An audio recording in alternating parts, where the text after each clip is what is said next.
All right, welcome back to the podcast. Jeff has made it back this week. Back in the saddle, bro. Welcome back. I realized after the fact that we never said anything about where you were. We just said Jeff's out this week. Yeah, it's secret. Do you want to tell us? Secret. I know where you were. No, it was. I had a chance to go off for just a couple of days and play golf with some guys at church, and it was awesome, man. It was great. Yeah. Weather was amazing, and went down there. The wind was actually blowing pretty bad, so I got windburned and sunburned the first day because I didn't think about wearing. Did you win? Sunblock? Nice. No. There was a guy that went with us that he played golf at Cumberland. He was a really good golfer, and I wasn't a game. I'm not playing enough to be. So you can use wind and sun as an excuse why you didn't win. I mean, yeah, if that's what you're whatever trying to, it takes. Yeah, dude, whatever. No, it was just, man, it was beautiful. It was awesome. Nice. Yeah, and then we had a hard time getting back. Man, airports today, you can have them, dude. I'm out. I mean, it's just I will not travel by air unless I just have to. Yeah. Because, man, it was terrible. Nice. But I did get to listen to the podcast while I was out. Yeah. Absolutely, That's man. good. How do you think John did? Man, you guys destroyed it, bro. Wow. I mean, I told you, give him a little bit of a hard time. And You told me don't let him be cheesy. wow. You destroyed the guy, man. I told him after the fact. He did a great job. He did an awesome job. Yeah, he did a super job. So while I was editing the video and working on it after the fact, I just kept editing. I was like, man, we got him again. Then I kept going, I kind of felt bad. Yeah. I was like, do you we have were a little zinger, too hard on Do you have him. a zinger button? That you I could, don't. I was going to say we needed to add one. I guess the only one would be. That's pretty much the story of last week. Well, what was funny about it is, you just kept on and on and on. It wasn't I was thinking you'd do it at the beginning and then that would be it. Yeah. It went through the whole thing, man. The whole. And then there were a lot of edits. There were a lot of edits in last week's podcast. Emmanuel Baptist Church, where we love to zing. Yeah, as I was watching it, so I think you actually had to. I felt a little bad. Cut some things. So I out. texted him. I was like, "Dude, were we too hard on you?" And he was like, "No, it's fine." He enjoys the playful banter, is what he said. Yes. But, well, he's a very, very intelligent guy. Yeah, he is. And so I think it's hard for him. You guys addressed that there's work John and play John. Yeah. And he hasn't really figured out how to, that middle point, where, so anyway, I was glad he said that and y'all didn't because that's exactly, I've known John for a long time. So, so I've known play John and just goofy John a lot more than I've known, but I even knew back then he was really smart, real intelligent, and I wanted to work with him at some point. Right. So anyway, it was. That's awesome. He was a great trooper. Yeah. But if John, if you're listening, here's your public acknowledgement that you did a great job. He did do good. You're on. Well, and I was even texting as I was watching. I was texting him some. He talked about leveraging singleness and some things like that. Yeah. Which I thought, man, that's a great. It's a great thought. It's a great way to think about it. And I thought he had some great comments. Yeah. Well, you've also heard a third voice this week. Mike is on the podcast this week. We got another special guest. Yeah. Yes. Mike Massaro, our student pastor. Patty is on vacation this week, so we were jealous of Jeff last week. We're jealous of Patty now, but we're not letting that jealousy go to envy. We miss you, Well, I think being jealous of Patty makes a ton more sense than being jealous of me because her trip is so long and extended. Her and Joey are off together and on a cruise. Yeah, man, that sounds so. I've never been on a cruise. Have you ever been on a cruise? When I was maybe 6. Yeah, or that's- something. So maybe I have a different opinion. Have you been on a cruise? It ain't worth it.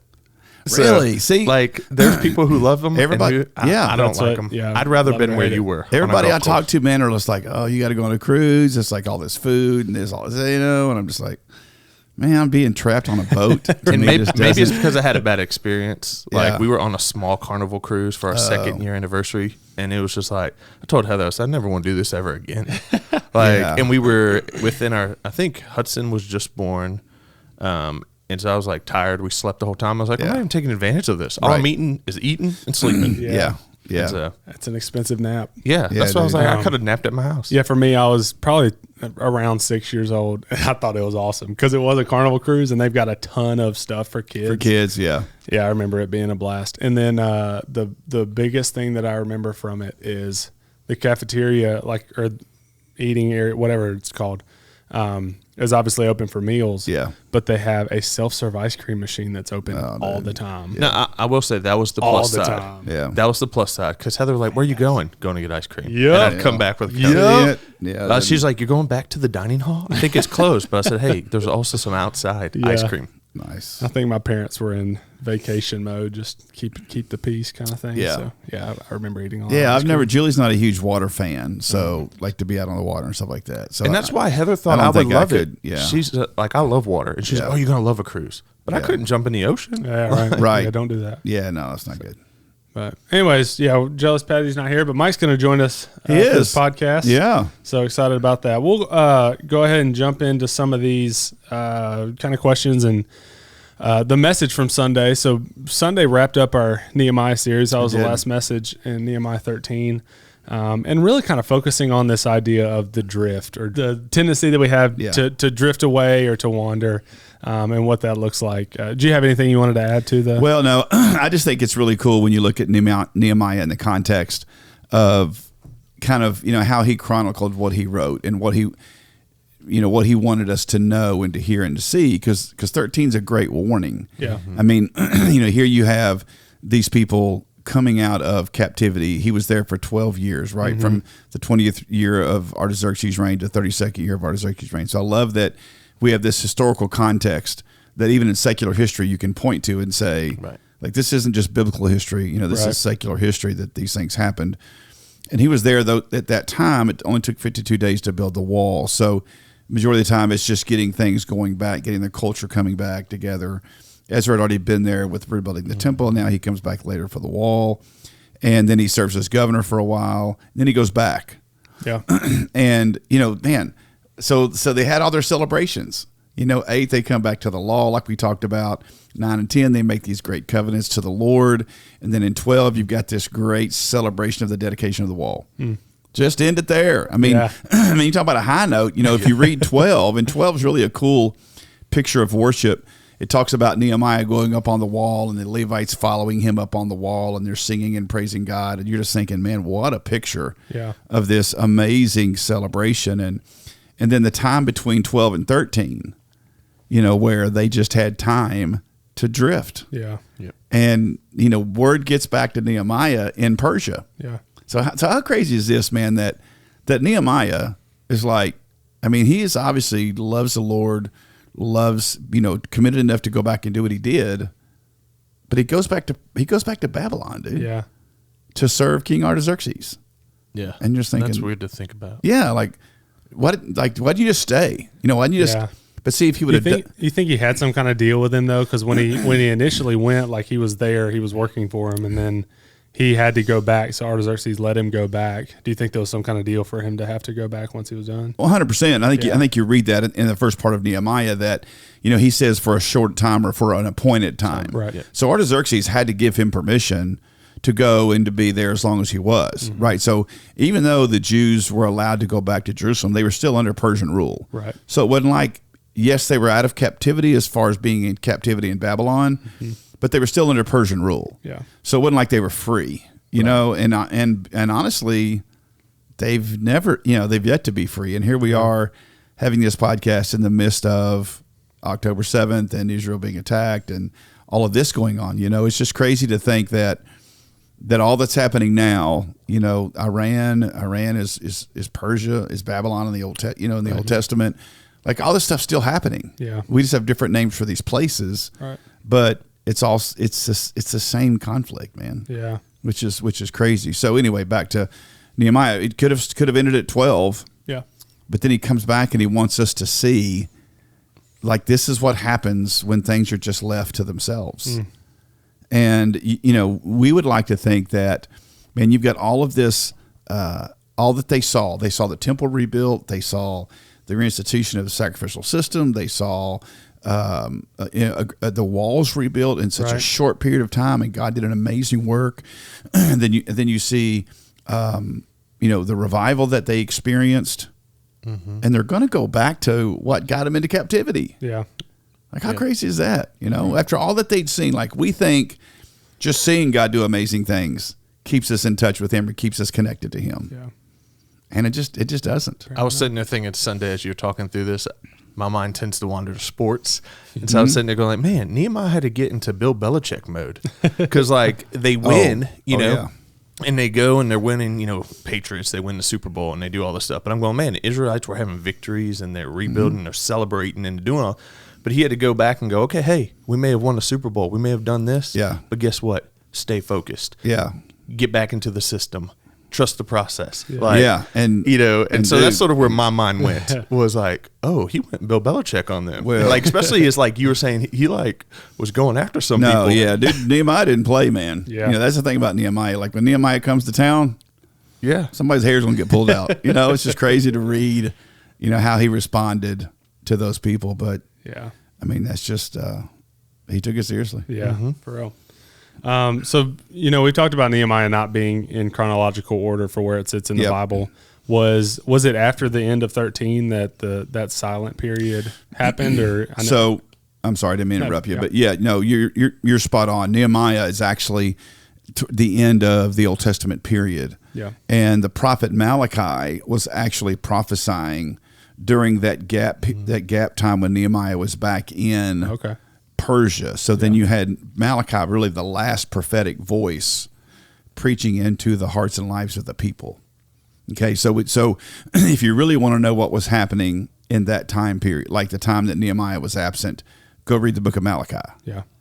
And then you kind of go, oh, so this is what was happening. So it's really crazy how you've got Ezra, Nehemiah earlier in the Old Testament, but then you got Malachi at the very end. And Ezra, Nehemiah really should be chronologically is with Malachi. Yeah. Because really after, to your point, after that, him coming back and initiating some reform, they go into that Maccabean, that 400 years of silence Maccabean period before, obviously John the Baptist comes on the scene is what they call the last prophet that paved the way for Jesus. Gotcha. Cool. So so Sunday we talked about kind of the drifting away. I thought it was really interesting. You've not given yourself enough credit getting into the what theorem is it? Mike started geeking out a little bit too. That he entropy. Yeah, he talked about spiritual entropy. But there was you made yourself sound pretty smart there at the beginning. Yeah, but did you buy it though? You know what I'm saying? Like I was bought in. I mean, when you said was it really law of thermodynamics, I was like, that's what I was looking for. Yeah. I'm in. Here's what's funny though is the way, because I literally just copied and pasted that definition, because it explains it very scientific. Yeah. And I'm sitting there Sunday morning at 7:30 when I get here and I print things off and just kind of do some last minute things. And I'm reading through it and I'm just laughing. And I was going, ain't nobody's going to believe that. Like, I need to put that in words that make sense to me, sense to me. And that's why. Did you consult anybody before talking? No, I should have consulted. Like Kevin Hieronymus. I should have consulted Kevin, man, to say, like, I almost wanted to look up at him like, dude, is this correct? But yeah, I had pretty good sources with that kind of stuff. So anyway, but yeah, I just thought it's real interesting to think about, like how entropy just happens. It's just a natural phenomenon in our world. And I think that's why and I love the second law of thermodynamics that says entropy always increases over time. And so there's always this decaying or changing or pulling away from its original source that you see. And so I think the context of spiritual entropy is us left to our own, just like we see with the Israelites. Yeah. Man, what do? They drift away from God. I think we've got this concept that once we're believers in Jesus, that like we can be static and stay where we are. And we've always got to remember, man, that river's always flowing. Right. That Spirit of God is always moving. And so you cannot be static and stay where you are because it's always moving. You don't ever step out and step back in the same spot. Right. So when we decide to just get static, man, we drift away from God. Yeah, for sure. So I'm not going to give the official definition that you gave yesterday, but kind of this idea, you talked about entropy and then spiritual entropy like you're talking about. But just, left to our own self or our own demise, we will naturally drift away from God. So why is it so easy for us to drift away from God? We talked about that some yesterday and you did a little bit now, but why is it so easy to fall into that trap? Yeah, I think, Mike, I'd love to hear your thoughts on this. I think it's because we don't live in a neutral world. Yeah. So I think we think sometimes like we've got this view of neutrality, man. Like there's nothing neutral about the world we live in. It is like the ruler of that Satan is the prince of the air. So he's been given, God's giving him permission to be the ruler of the air. So a lot of things that are happening in the world today are happening under the demise of Satan and evil and all that's happening. So we don't live in a neutral world. Okay, so that tells me I can't be neutral and stay. And I think that's why entropy happens, because we think things are neutral, but the reality is that, man, we are being beat on every single day of our life. Like the enemy is working against us every single day of our life. It's interesting that you mentioned that, because as you were talking earlier about entropy, like I kept thinking to myself about the battle that we're in, the spiritual battle. Yeah. And so I've even explained to some of our students, especially like we're doing like a mission study group, and I'm telling them like, hey guys, there's the physical realm that we're living in, but then there's the spiritual realm. And just like it talks about in Ephesians, where, man, we're at battle not against flesh and blood, but also against principalities and spiritual powers. And like you said, Satan's this overarching spiritual ruler here, and he's creating havoc for us. And so I find that with entropy, we're having to battle our flesh, with the spirit living inside of us. So we have to come every day prepared to battle. Well, and you think about this. Think about just our physical bodies. If we and I've done this over the last 20 years. Man, I've decided, I'm just going to make a decision that I'm going to lose a bunch of weight, get in shape, work out hard, go after it, get my lungs back, just, man, really get to where I can do whatever I want to do. So I do that. Okay, here's the problem with that. You just can't stop and say, okay, I've achieved status A. I like where I am, so I can just stop and I'll stay there. Because it doesn't work that way. Your muscles break down. Everything is experiencing entropy. So your conditioning, your muscle conditioning, your like all of those things change. Your weight, and I think that's just a great reminder to us that, okay, I've achieved this kind of spiritual spot in my life where, man, I feel good about where I am with Christ. So I'm just going to cruise from here. Well, you don't cruise. Right. Because entropy sets in and you start drifting away. Why? Because the world is still fighting the battle. Right. So if I'm not aggressively fighting and working to stay close to Jesus, because it's not like Jesus ever moves away from us.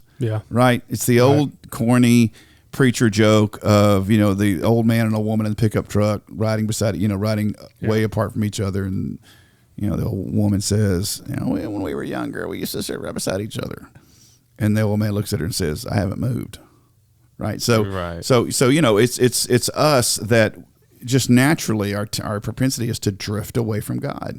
Why? Because the enemy's working. All those left turns for them. She just kept sliding a little bit. Well, she went to indoor go-karts. That's what it is, indoor. Yeah, it was Darren's cart going 2 miles an hour around the track. Had to zoom in between two cars. Yeah, no doubt. You talk about the physical entropy. That was my leg cramp the other week. I was doing so good at working out consistently. Then we went on vacation. I'm like, all right, I made it to vacation. Now I'm done. No, let me give you a great entropy story, dude. So we played golf Monday, finished up, and we were in the locker room, and we were just sitting around. We had some time before dinner, and I thought, man, it would be awesome if there was a steam room in here. And so one of the guys was like, dude, there's one over there. I'm like, dude, I'm in. So I go old school in my mind. I used to go in steam rooms and just sit for hours at a time. I'm losing weight. Dropping weight. So, bro, I go into a steam room. I'm in there, and I mean, it's just cranking. Some of them were like 15 minutes, 20 minutes, 30 minutes, 40 minutes. And I thought, man, I probably shouldn't be in here that long, Hit my leg. So I got out, took my shower. So we go to eat dinner. So we eat dinner at the club and this place where we were playing golf. And dude, I'm gonna tell you something, bro. A cramp, like my body started cramping up like it never had. I'm talking about in 60 years, it's never done this before. It was the craziest thing. And I mean, I felt it coming on, and I stood straight up. And I was like just as stiff as I could be. At the middle of dinner. Yes, and everybody was. Can you imagine? Everybody was around. Everybody was around us, like looking and stuff, And I'm like, so I hobbled off to the men's bathroom, And I'm just in there trying. It was my hamstring, man. A hamstring in my left side, and I was trying to stretch it out.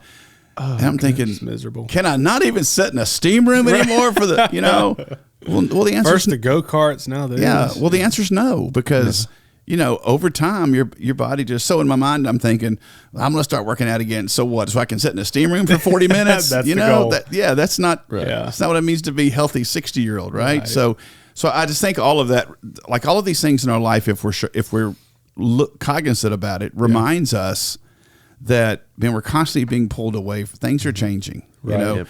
And I think that's the hardest thing for people to realize. I think for young parents to realize, but I hope young parents don't feel like, here we go again. Preacher's going to beat us up on raising our kids. Yeah. But the reality is that at my stage, looking back, I do want to be a warning bell. I do want to be a signal, a watchman on the tower, whatever, to say to you guys, hey man, the enemy's working against your children.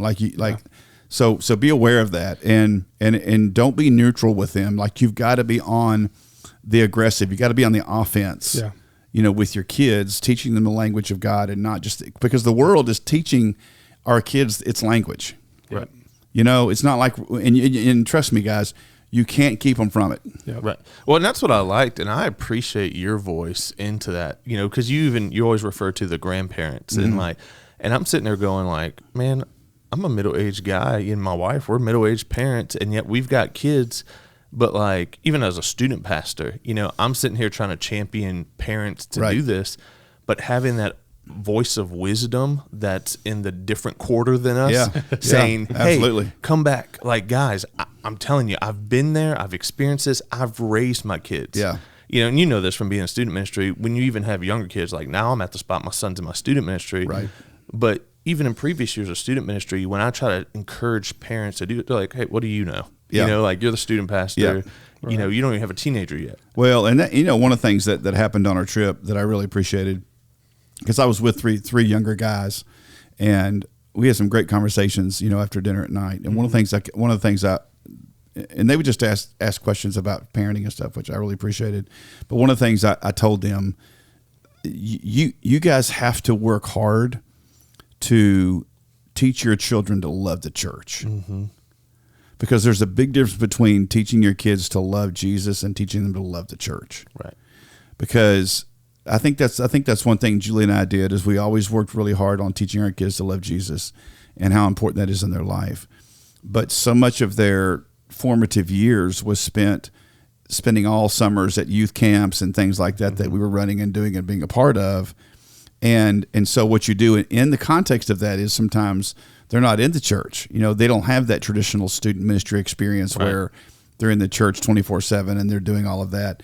And, then they become adults, and all of a sudden they don't see the relevancy of the church, Yeah. Not that my kids don't, but I'm just saying that, like, you gotta, it's a two-pronged kind of deal. Yep. Right. Because speaking of the drift, Mike, we've talked about in student ministry since I was doing it, years ago, but I remember late 90s, we started recognizing this drift of students away from student ministry once they graduated from high school. Right. And what we were seeing, like back then, we always threw the number around like 74%. That seemed to be like the first number we saw when they started kind of doing those studies. And so we were all started having these conversations around, what's the problem? Why is this happening? How can we fix it? Yep. Parents are definitely a big piece of the puzzle, but why are students drifting? And something that I always fought against was, man, I don't think students are really drifting. Not all of them are drifting away from Jesus, but they're definitely drifting away from the church. Well, and you see that nowadays, because a lot of the reasons why people aren't in church is they use this phrase, church hurt. I've got church hurt. Yeah. Yeah. They've been burned by the church.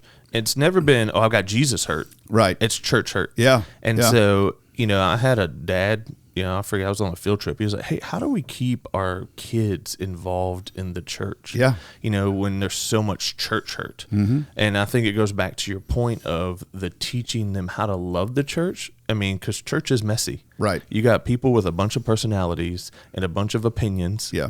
And how do you love people in the midst of it? And I think of it in the family context, like all of us have families. Right. And every family has mess. Right. But you still love people through those things. Absolutely. It's almost that, like, you can either acknowledge it or avoid it. Yeah. And majority of the time, hopefully, we're acknowledging the hurt, and we're working through the mess because we love people. Right. Well, but in church, they just want to avoid it.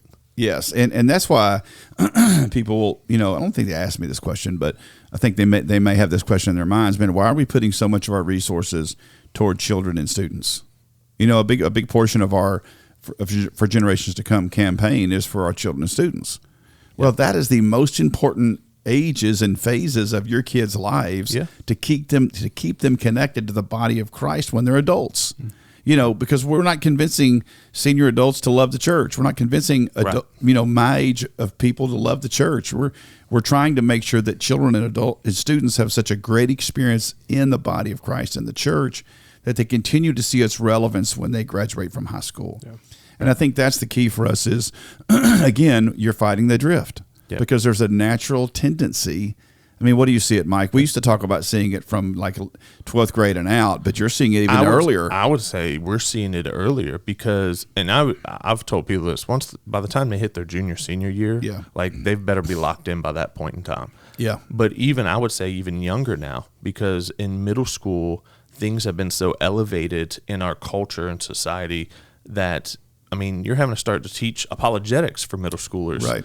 Because they're being exposed to so much more. Yes. So you're starting to see them, like, if it's by 8th grade year that they're not locked in, then freshman, sophomore year, they're like, all right, hey, I'm just here still. I really can't drive yet. I'm about to have my permit, but man, when I get my permit, my parents can't force me to go. and that's what we always used to say is 16 years old is really the pivotal point. Mm-hmm. Because at 16, for some reason, when a kid gets a driver's license, they get to choose. Mm-hmm. And I'm like, I still don't understand that. Yeah, like parents, what are we doing? Just because they can drive doesn't mean they can now choose to what's important and what's not important in their life. Right. So we still have to stay on that with them. But so many kids, when it's their choice and they have a vehicle, man, we're not their choice. Right. And I've always contended that they shouldn't be forced to come to what we do. I agree with that. Like if our parents are having to force their kids to come here, then that's our problem. Right. That's not their problem, right? They should want to come and be a part of what we're doing. Now, you can't force a kid to love Jesus, but we can create programming and we can create a culture where kids and students want to be a part of what we're doing here at Emmanuel. Yeah. And so I think that's the goal for us, is because so many kids will say in college, man, it's just not relevant to me anymore. Right. So what have we done? So anyway, back to the drift, it's not like this just happens to us as adults. It starts happening early on. But I think the drift also goes back to, something we've talked about is the modeling aspect. Yeah. If you don't have parents now, like you said, I don't think parents should be forcing their kids to go. Right. But at the same time, like a 16-year-old, let's just be honest, mom and dad, they are the ones who bought the car. They're the ones who are paying the insurance. Yeah, well, I use that phrase lightly. I think mom and dad are the ones that determine what's important in a kid's life. Right. You always talk about what you're packing in your luggage. Right. And so if mom and dad aren't modeling for their kids, hey, what's valuable, what's important? Well, they're going, okay, I see mom and dad doing this. That's what creates these messages in their minds. They may not be verbally spoken. That's right. But it's creating these messages. Oh, I see an image here of my parents get to do this, or this is what they value. Well, hey, you know what? I'm not going to value that. Yep. And so that starts much younger. I'm in the same boat. Like I tell Heather all the time, there's always that, our son is not only a preteen, but right now he's going to be a pastor's kid. That's right. And so how do we create, like you said, a love for Jesus, but also a love for the church? Right. Because it's not like, oh, Hudson, you got to come up here and you have to serve because you're the pastor's kid, Yeah. But how does he see us? Because I can verbally tell him one thing, but how does he see me? Right. Does he see me loving people, loving the church? That's right. That's right. And the biggest thing for us is, do our kids see that as our job, or do they just see that we get to work at a place where we love being there anyway because we love Jesus? You know what I'm saying? So not every dad maybe has the opportunity to go to a place where it's the focal point of his life. Right. This is the focal point of our life. Jesus is the focal point of our life, and we get to work in a place that talks about that. That's what we do every day of our life. And so our kids should see that, man, I like Hudson, I want to be up there. Right. Like, hey, Dad, I don't want to miss this because I want to be at the church doing this. Right. You know, that's when I say parents shouldn't have to force their kids.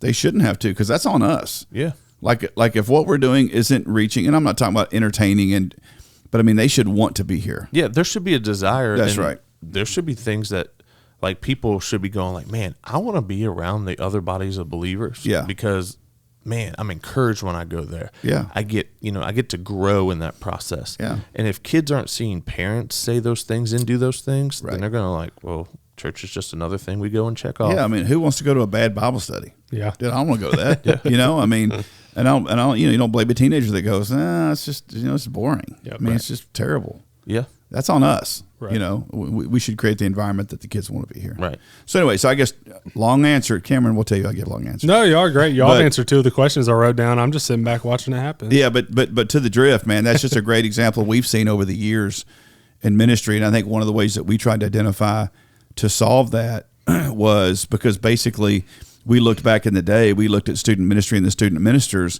as the one who steps in and helps the Right. drift. And all of a sudden we recognized, no, we're missing the boat. The reality is that mom and dad are the ones that have to be a part of helping that drift stop in the life of a teenager. Yep. Because they're still the primary influence in the life of their kids, no matter if they're good people or not, if they're godly people or not. Right. They're still influencing their kids. And it goes back to what you talk about, like, hey, families are the primary disciple makers. And I think about that, like, there's always you always have this weight you feel as a student pastor of, man, I've got all these students and I need to make sure that they're growing with Jesus. Yeah. But when we put it in the context of the families are the primary disciple makers, like, man, I feel like there's a weight that's been lifted. That's right. And my job now is to walk along with parents and then resource them. Yes, that's right. And so, and say, hey, here's things that your student needs to know Jesus, grow in Jesus, and make him known. Yeah, For sure. I'll never forget when I was, and this probably was in the early 2000s. I began to spend a lot of time with a guy named Vody Bauckham, and Vody was doing camps, and Vody really helped me think through some things, even though Vody and I wouldn't agree on everything.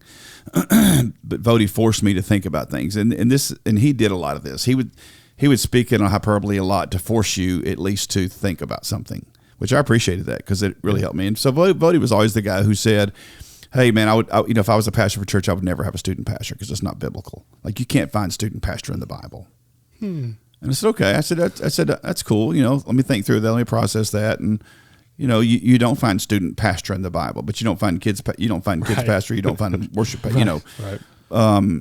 So anyway, Cameron, we're illegitimate. yeah, right, but all that No, is that, you well, got David, you got but the reality is that you have people who are called to pastor and to shepherd, and a specific age group that they work with. You're just a pastor. You're a pastor and a shepherd. Yeah, I mean that's kind of what that looks like. So anyway, but what Vody did do, so I asked him one day. I said, "Man, I said, if you ever did have a student pastor at your church, what would his job description be?"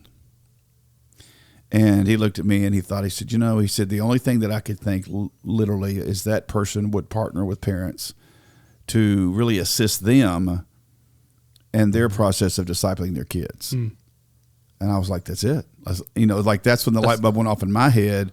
And I said, that's it, dude. That's what every student pastor needs to be doing. Yeah. They don't need to be the discipler. Because back then, that's what we thought the student pastor was supposed to do. You're supposed to disciple all these kids that the parents drop off and bring to you. Right. No, you're supposed to be the one who partners with parents to assist them in their process of discipling their kids. Right. Like that's a really biblical model for a student pastor. And so like I think about that. Like, so for me as a student pastor, that changes how I frame That's exactly our right. student ministry. Every bit of it.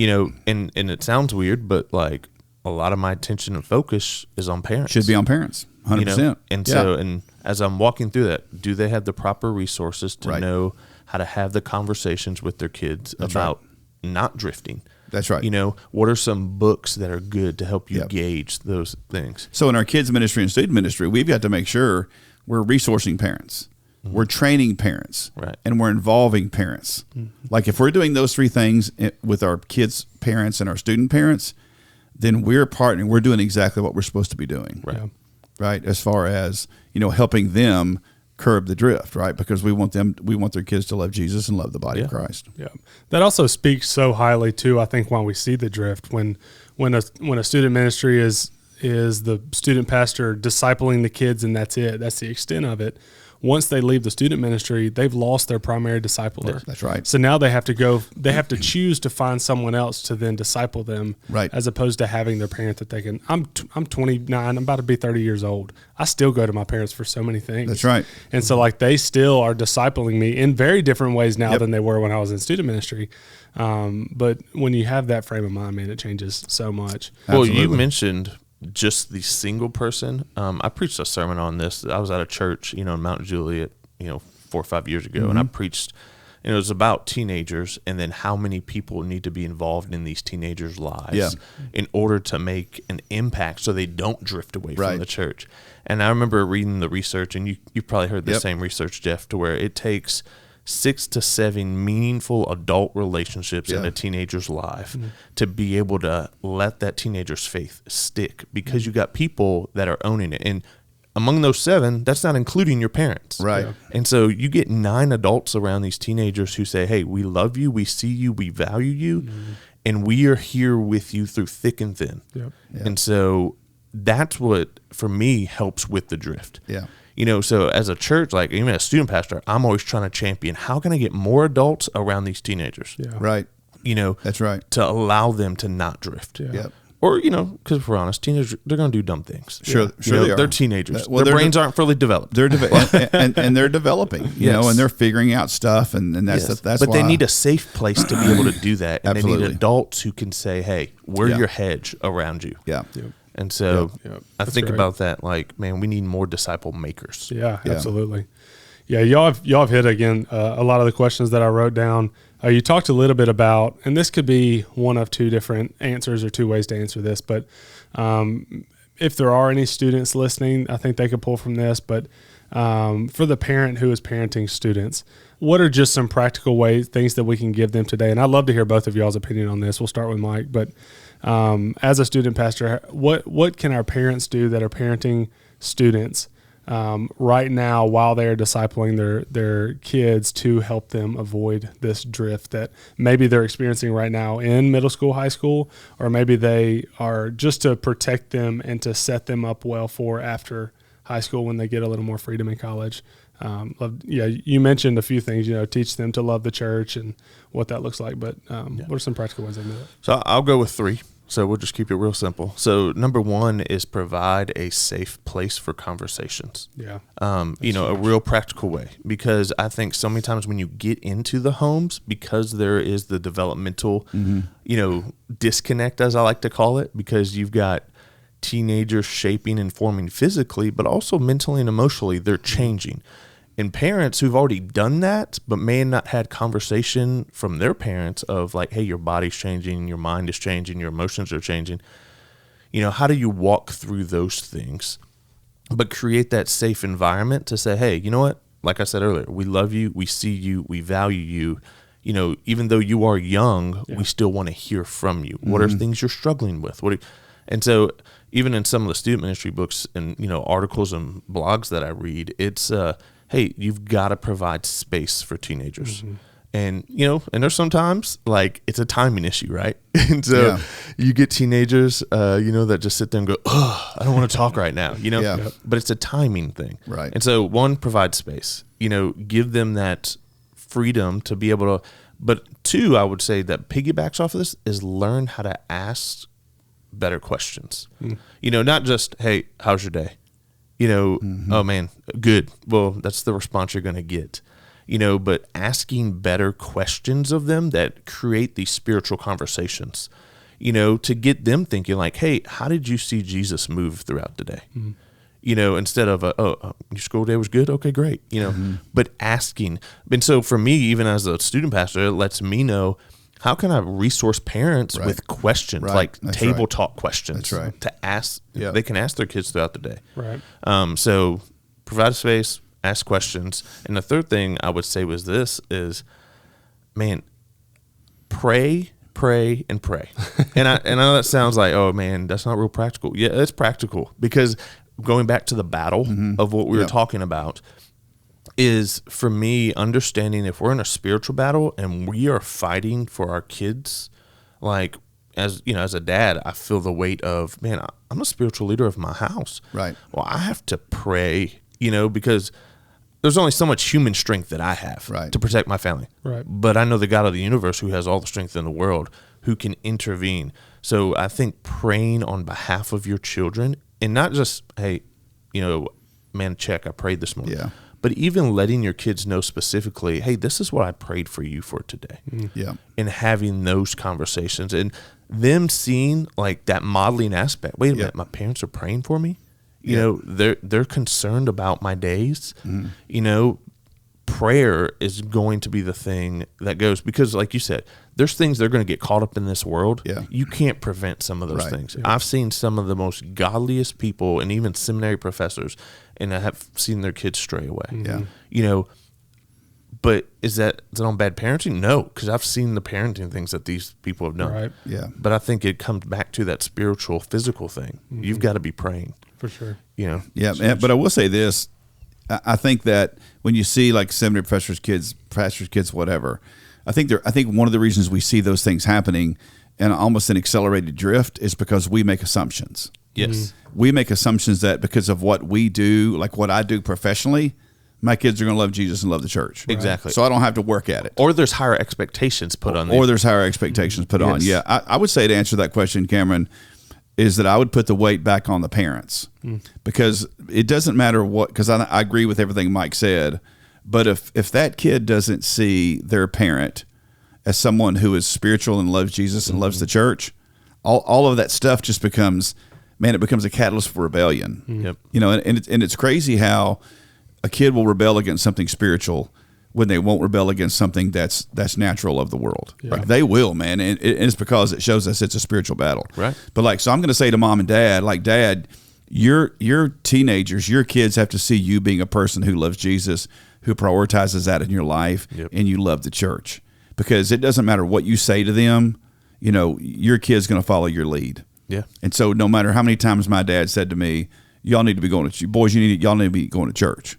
But he wasn't going to church. No. And so his actions spoke louder than his words. 100%, and my mom said to me when I was 16 years old, after living my, teenage years as I won't say just a ruffian, just doing whatever, left to my own devices, right? We were sitting at the dinner table one day, and Mom's like, "Don't you think it's time for you to get baptized?" And I looked at my brother, and I'm like, what is she talking about? Like, why would I want to do that? I don't even understand. Why are you asking me that question? Yeah. Well, maybe that's your problem. Maybe you need to get baptized. That's going to keep me from doing A, B, C, D. So you maybe need to think about getting baptized. And I'm just like, it's the craziest thing I've ever heard in my life because it didn't fit anywhere in the context of our world. Yeah. It didn't fit anywhere, but my mom grew up that way, but I didn't. And I'm like, I don't know. I don't think I'm going to do that. It's that whole thing like, man, if I get them to church, the church will fix them. Yes, that's exactly right. Yeah. 100%. So I think it comes back to, man, mom and dad, like it's got to be real to you. So dad, you can't be chasing, mom and dad both, you can't be chasing the world for your satisfaction. We talked about that, about waning in our satisfaction, drifting from our satisfaction in Christ.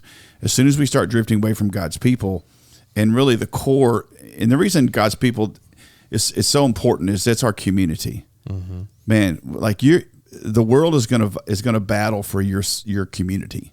The world wants you to be in community with it, and not the church.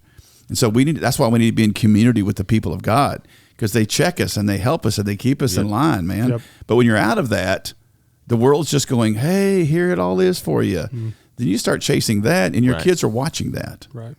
I think one of the saddest things that I heard over my years in student ministry is a student came up to me at one time, when I was at a church, and said, man, well, I don't want to be a part of this community when they offer me nothing. And he was talking about the church. Yeah. He said, and I can go over to this community in the world and a sports team and all this. He's like, dude, I feel more loved over here. That's right. Than I do over here. Absolutely. And man, and that just ate me up. Yeah. Going, how do I provide a environment and a culture for our students to experience biblical community, which is unlike any other? If you were to ask me the question, if you were to run back to 1981, who would you run back to? I'd run back to the guys I played high school football with. Mm-hmm. Like sports was like that for me. When I see, because I didn't have a church community, I didn't have, and even wrestling. I love the guys I wrestled with, But dude, wrestling was like individual. Like I was chasing my own glory, and that kind of deal. But those guys I played football with every Friday night, like when I see those guys even now, and I don't see them much, but I've had a chance to see them 2 or 3 times over the last 40 years or however long it's been since I've been in high school. And it's the craziest thing, man. Like when you get my age, it seemed like the last reunion I went to was, I don't know, man, 10 years ago maybe. And seeing those guys, like seeing my quarterback and seeing, Todd Kessler and Ronnie Long, and I'm like, I could honestly go down the line, and Eric Kirkhorn, I could list all these guys for you. And I'm like, hey, I'll get in the ditch tomorrow with you guys. Like tomorrow, suit me up. Yeah. Why? Man, because I spent 3 years of my life fighting, hard with those guys. Right. Like that was my community. Yep. And so you think about that now and you go, man, like I want the body of Christ to be my kids' community. Yeah. I think you hit on something, is that you said you fought hard. It goes back to, as Christians, we think, oh, I accept Jesus, well, now I can coast. Right.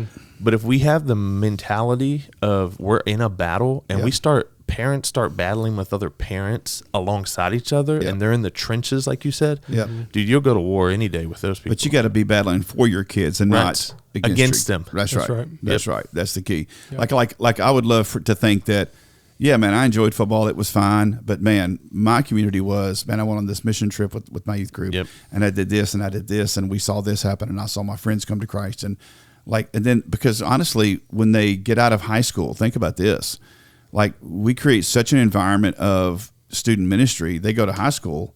If it's focused on the leader, who's that next leader for them in college? Right. Where's that community for them in college? Yep. Well, they're going to find it. And I always used to say this all the time, and I still think it's true, is that there's a communal system in college that will come after you. Oh, 100%. And y'all know what I'm talking about. Yes. Right? It's that fraternity system. And there's nothing, I'm not saying they're all evil and wrong and bad, but there's a community that'll come after you.